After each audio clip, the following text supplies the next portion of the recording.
On January 8, 2020, just over a month ago, many of us woke to the news that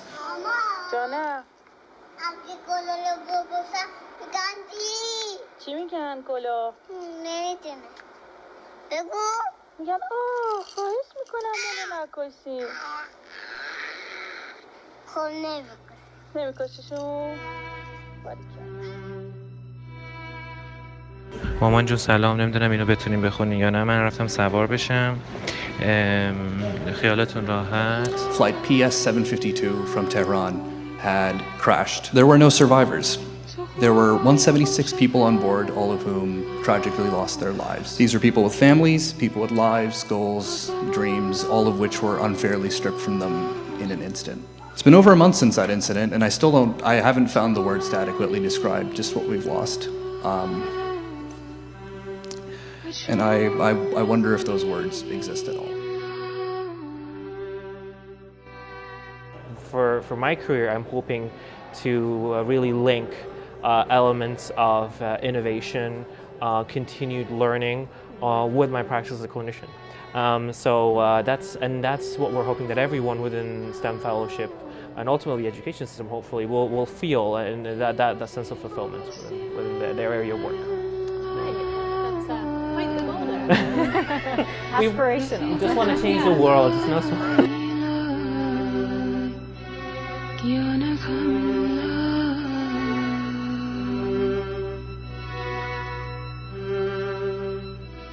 I want to add on to the impact that Let's Talk Science has made. I only spent a year of my high school in Canada, and that 1 year I participated in multiple programs that were co-organized by Let's Talk Science. And it was from that time that I remembered the logo. And it was associated for me with programs like Stem Cell Talks and a couple of other programs that my sister also participated in. And within our organization, we see it within our network. The inspiration from Let's Talk Science, because it's all about trying to make that local change within one's own institution and network. And I think that's what our organizations really want to share with policymakers and people in industry too, that's what we should be striving for. I'd like to talk about Mohammad Asadi Lari. We've seen his picture earlier today. He had been at UBC and he was at U of T. He was studying in a PhD MD program here. And he was the co-founder of STEM Fellowship and a group called the Canadian Association of Physician Innovators and Entrepreneurs. As you can tell, he was pretty smart, and he was also so energetic and entrepreneurial and committed. And he thought we should be doing a better job at turning our ideas into companies. And he was so committed to that. And I know that because I met him not too long ago, maybe 200 meters from here, and he cornered me and he said, "Minister, the government has to do more about this, and I need to meet with you and talk to you about it." He was such a brilliant young man and such a terrific Canadian. And he was traveling with his sister, Zeynab, who was also at the U of T and doing an honors Bachelor of Science. I'm one of the privileged, I think many, who actually knew her and knew of her engagement on campus as a student leader, as a volunteer, as someone who motivated others, someone with a warm spirit, and someone who was really smart and motivating too. And I know that there's students here who miss her incredibly, and I know that we won't forget the things that were important to her, such as supporting others and advocating for global health and decreasing stigma of mental health. Empowerment. What does it mean to be empowered? Do we also think about what leads there? And this is, I think, where we start approaching things in the wrong way sometimes, because we think that empowerment is about that moment of success. I think it's about those moments of failure.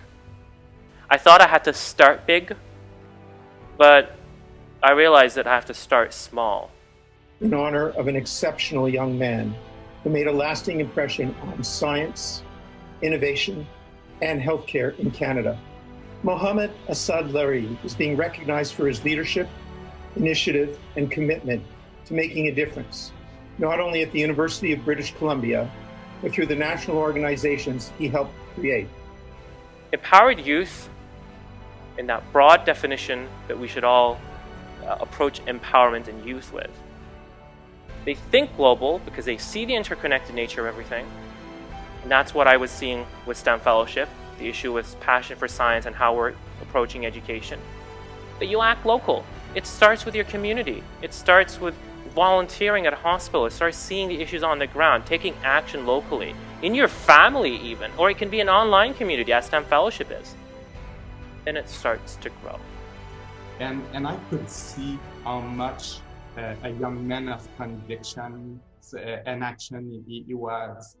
His passion for change making, for youth engagement, for peace building, especially given the situation currently, the geopolitics in the world and the situation with your very own country. So peace building was so important to him. Inclusive science education, equitable and just global health. And UNESCO is about human solidarity and intellectual cooperation, collaboration. And this is exactly how he would behave all the time. He was the one who was able to come across and speak well to Canadian Commission for UNESCO and explain to them. He was the one to reach out to New York Academy of Sciences.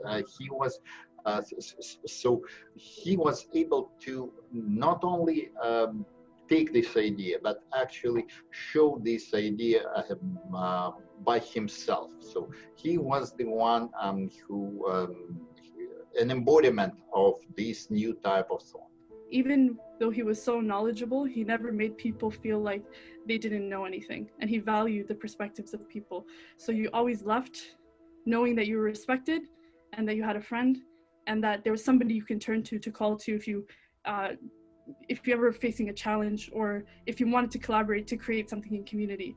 He was so smart in many different ways, mashallah, and he used all of his knowledge to give back to the community. We were creating Canada's first national youth policy, so we had to consult youth all over the country, and the federal government was having trouble reaching Black youth, Indigenous youth, youth from lower socioeconomic status, and Mohammad was actually organizing free online discussions and events with youth over the country. So he's reaching hundreds of youth that the government couldn't reach to.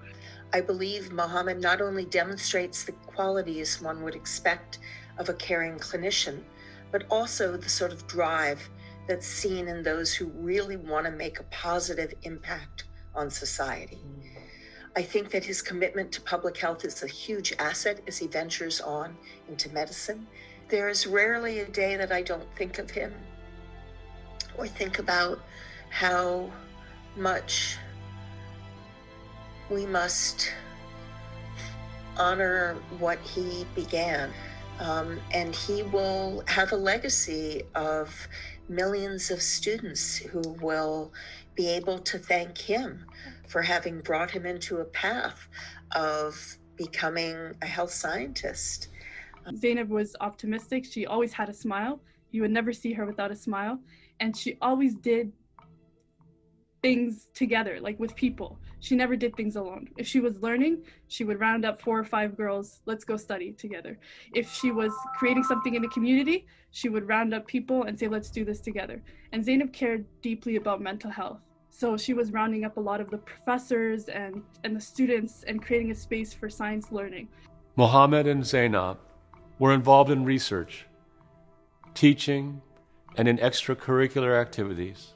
It's now up to us to honor their memory by striving towards a more healthy, peaceful, and prosperous world.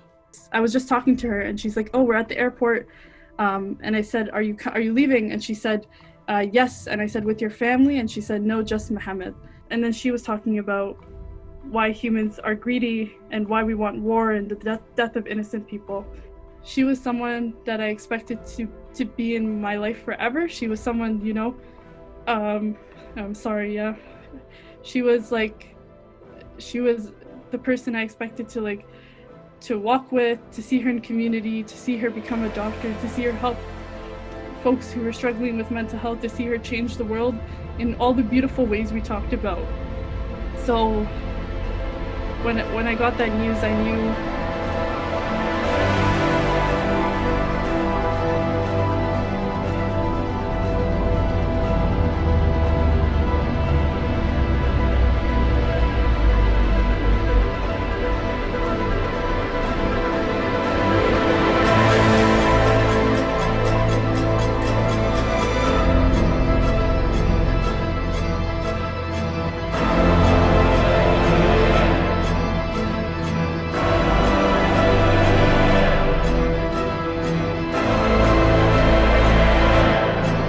داداشم خوابش بود.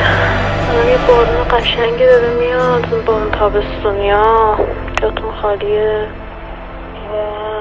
داداش خوابه.